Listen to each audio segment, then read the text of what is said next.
তো এইখানে দেখেন কোথায় ডিম পেড়ে রাখছে মুরগিতে। তো এইগুলাকে স্পেসিফিকভাবে আমরা আলাদা কোনো যত্ন, কোনো ট্রিটমেন্ট, কোনো কিছুই করাই না, আমরা পালি। আর এরকম প্রায় 1-150 মুরগি আছে। আসসালামু আলাইকুম। আমি গতকালকে একটা ভিডিও দিয়েছিলাম আপনাদেরকে যে আমাদের দেশি মুরগিগুলা কোথায় কোথায় ডিম পারে। যেহেতু ওদের নির্দিষ্ট কোনো জায়গা নাই ডিম পাড়ার, মানে নির্দিষ্ট জায়গা আছে, ওরা ডিম পারে না, যেহেতু ছাড়া থাকে সারাদিন, ওদের যেখানে মন চায় ওরা সেই জায়গায় ডিম পারে। তো কালকে বিভিন্ন জায়গা থেকে আমি ডিম সংগ্রহ করে আপনাদেরকে দেখাইছিলাম। আজকেও একটা অদ্ভুত জিনিস আমি আপনাদেরকে দেখাবো। সেটা হচ্ছে যে আমরা আসছিলাম হচ্ছে আমাদের নারকেল গাছে, এই যে নারকেল গাছ, এই নারকেল গাছ থেকে নারকেল পাড়ার জন্য মূলত। হ্যাঁ, ওই যে নারকেল পাড়ছে, মানে এক কাকি আসছে অন্য পাড়ার থেকে, তার মেয়ের বিয়ে, সে নারকেল নিতে আসছে আর কি।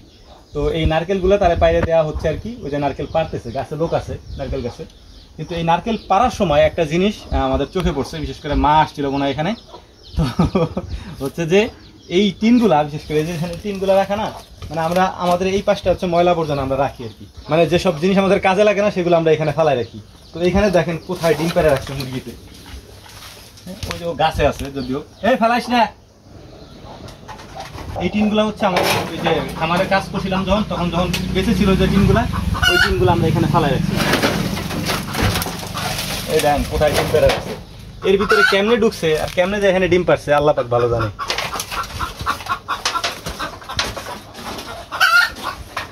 কবেই পারছে এটাও জানি না।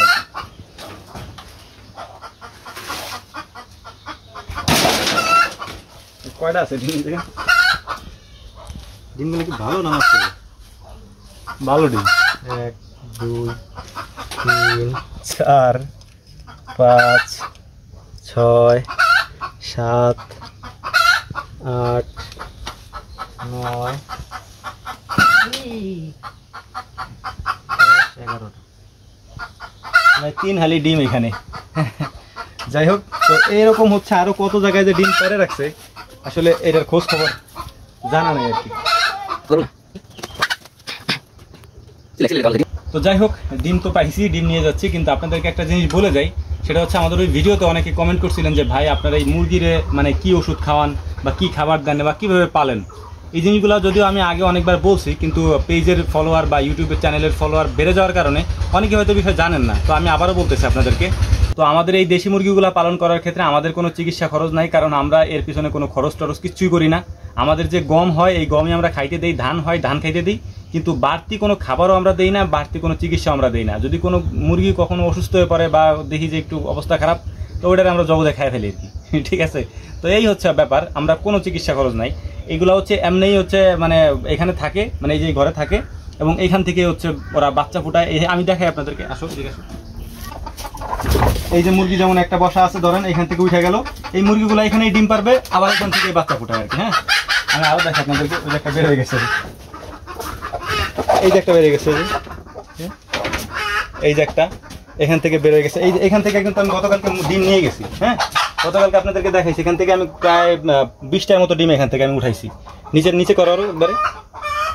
এখান থেকে গতকালকে প্রায় আরো 20টার মতো ডিম উঠাইছি। ওই যে আজকে আরো 4টা মুরগি এখানে পেরে গেছে ডিম। হ্যাঁ, এরপরে এই যে আরেকটা মুরগি আছে এখানে বসা আছে, এই যে এই একটা মুরগি এখানে বসা আছে। এইগুলা হচ্ছে এখানে ডিম অম দিতেছে, মানে ওর নিচে ডিম আছে এই যে। হ্যাঁ, ডিম অম দিতেছে। এরা এইগুলোই করবে, এখান থেকে ডিম ফুটায়, বাচ্চা উঠছে ফুটায়, তারপরে বের করে নিয়ে যাবে আর কি। এই যে এখানে একটা আছে, এটার নিচেও ডিম আছে, এই যে ডিম নিয়ে বসে গেছে। এই যে এটার নিচে ওই যে ডিম আছে।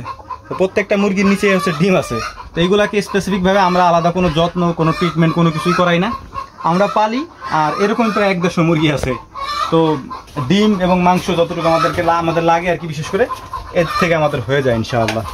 তো এই ছিল হচ্ছে তাৎক্ষণিক ভিডিও আর কি। তো দোয়া করবেন আমাদের জন্য। আসসালামু আলাইকুম ওয়া রাহমাতুল্লাহ।